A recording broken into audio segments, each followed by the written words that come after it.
மாதம் 1,00,000 சம்பாதிக்கும் மனைவிக்கும் ஜீவனாம்சம். 60 நொடிகளில் திருமண நீதி.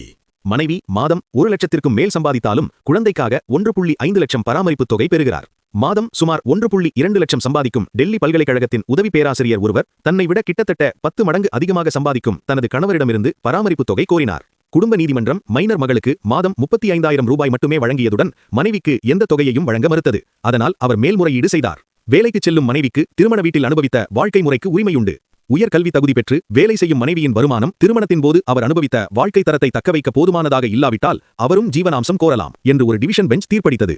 தம்பதியரின் சமூக அந்தஸ்து மற்றும் வருமானத்தில் உள்ள பெரும் வேறுபாட்டை கருத்தில் கொண்டு மனைவி மற்றும் குழந்தை இருவருக்கும் சேர்த்து மாதத்திற்கு மொத்தம் 1.5 லட்சம் ரூபாயாக ஜீவனாம்சத்தை நீதிமன்றம் உயர்த்தியது. டெல்லி உயர் நீதிமன்றத்தின் உதவி பேராசிரியர் வழக்கிலிருந்து முக்கிய அம்சம்: வெறும் வேலைவாய்ப்போ அல்லது உயர் தகுதியோ ஒரு மனைவிக்கு ஜீவனாம்சம் கோருவதை தடுக்காது.